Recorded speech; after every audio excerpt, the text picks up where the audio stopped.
పిల్లలు కొన్ని కొన్ని అడిగితే చాలా క్యూట్ అనిపిస్తది కదా! ఈ స్టోరీ హిందీ స్టోరీ అనమాట. మా బాబు బుక్‌లోది.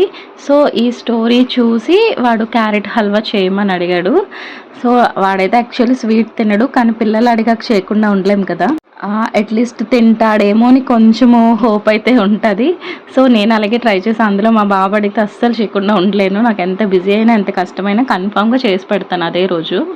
నాకు మ్యారేజ్ అయ్యి 8 ఇయర్స్ అయింది. ఈ 8 ఇయర్స్‌లో అసలెప్పుడు నేను ఏ రెసిపీ కొత్తగా చేయాలన్నా నేను భార్గవి గారి అమ్మ చేతి వంట ఛానలే ఓపెన్ చేస్తాను. ఆవిడ ఎలా చెప్పారో అలాగా ఫాలో అయితే చాలు. నిజంగా ఎగ్జాక్ట్‌గా ఎంత బాగొస్తదో ఒక్కసారి కూడా ఫెయిల్ అయింది లేదు ఇప్పటి వరకు. సో, ఈవినింగ్ పడుకొని లేచాక వాడి దగ్గరికి వెళ్ళి అడుగుతున్నాను. You're eating junk course?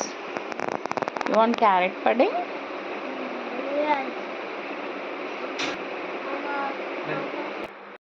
So, ఆ వీడియో అయితే చూసాను. కానీ నాకు ఎగ్జాక్ట్‌గా చేయాలనుకోలేదు ఈసారి మాత్రం.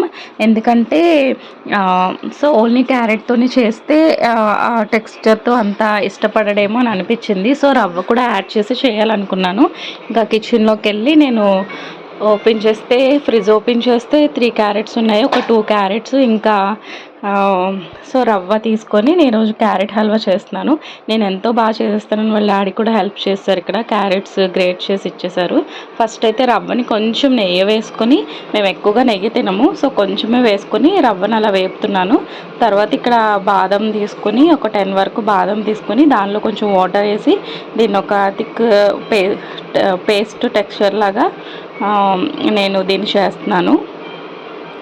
సో, రవ్వ ఫ్రై అయిపోయిన తర్వాత గ్రేట్ చేసిన క్యారెట్ తీసుకుని దీన్ని కూడా లైట్‌గా నేను మూత పెట్టి దీన్ని కొంచెం మగ్గనివ్వాలి. కొంచెం వాటర్ అంతా వచ్చి కొంచెం మెత్తగా అవుతదనమాట. ఇలా మగ్గిన తర్వాత ఈ క్యారెట్‌లోని రవ్వ వేస్తున్నాను. రవ్వ వేసి మొత్తం బాగా మిక్స్ అయ్యేలా కలుపుకోవాలి. ఇంకా ఎక్కువసేపు ఉంటే కొంచెం అది మాయిశ్చరైజ్‌గా ఉంటుంది కాబట్టి రవ్వ పేస్ట్ అయిపోతుందని చెప్పి నేను రవ్వ ఉండలు కట్టేస్తుందని చెప్పి వాటర్ వేసాను. అంటే ఇది నా ఓన్‌గా నేను చేస్తున్న రెసిపీ అనమాట. నేను ఎక్కడ చూడలేదు. ఇంతకు ముందు కూడా చేయలేదు. సో, మీరు చూడండి ఎలా వస్తుందో. ఫైనల్‌గా టేస్ట్ అయితే చాలా బాగా వచ్చింది. మీరు కూడా ట్రై చేయండి. సో, ఇక్కడ పెద్ద రెసిపీ కోసం కాదు కానీ మా బాబు అడిగానని నేను చేస్తున్నాను. తర్వాత ఇక్కడ మనం థిక్ పేస్ట్ ఉంది కదా, బాదంతో మిల్క్‌తో చేసింది అది యాడ్ చేశాను. తర్వాత మిల్క్ కూడా యాడ్ చేసుకోవాలి. ఒక హాఫ్ లీటర్ వరకు మిల్క్ హాఫ్ లీటర్ కన్నా ఇంకా తక్కువ, ఒక 1½ గ్లాస్ మిల్క్ యాడ్ చేసుకొని తర్వాత కొంచెం ఇలాచి వేసేసి దీన్ని మంచిగా ఉడకనివ్వాలి. తర్వాత నెయ్యిలోని ఇలాగ బాదము కిస్మిస్ ఫ్రై చేసుకొని ఫైనల్గా హల్వాలో వేసుకోవాలన్నమాట. ఇలా వచ్చింది. టేస్ట్ అయితే చాలా బాగా వచ్చింది. నేను షుగర్ వేసే పార్ట్ మిస్ అయింది. ఎందుకంటే అప్పుడు పవర్ పోయింది, కరెంట్ లేదు. సో, రికార్డ్ చేయడం అవ్వలేదు. నేను కొంచెం బెల్లము షుగరు 2 వేసాను. ఎందుకంటే ఓన్లీ షుగర్ పిల్లలకి అంత మంచిది కాదు కాబట్టి షుగరు బెల్లం 2 వేసాను అనమాట. సో, ఫైనల్గా వీడియో అయితే ఇలా వచ్చింది. మాకు కొత్తగా నీలకమల్ వాళ్ళు మాకు గిఫ్ట్ హ్యాంపర్ పంపించారు. సో, ఏదైనా ఇంట్లో కొత్తగా ఉంటే ఓపెన్ చేసే వరకు మనశ్శాంతి ఉండదు. సో, దానికోసం అని చెప్పి ఈ క్యారెట్ హల్వాతో ఈ బౌల్స్ కూడా ఓపెన్ చేస్తాను. హల్వా అయితే చాలా బాగా వచ్చింది. ఇది నా ఓన్ రెసిపీ అయినప్పటికీ మా పాప తింటానని అడుగుతుంది. తనకైతే మాత్రం ఈ స్వీట్ ఐటమ్స్ చాలా ఇష్టము. తను తప్పకుండా తింటుంది. మా బాబు అయితే అడిగాడు కానీ వాడు తినడు. కానీ ఏదో ఒకలాగైతే తినిపిస్తాను, ట్రై చేస్తాను. సో, ఫస్ట్ బౌల్ అయితే మా కోసం కష్టపడుతున్నా మా హస్బెండ్కి ఇచ్చేసాను.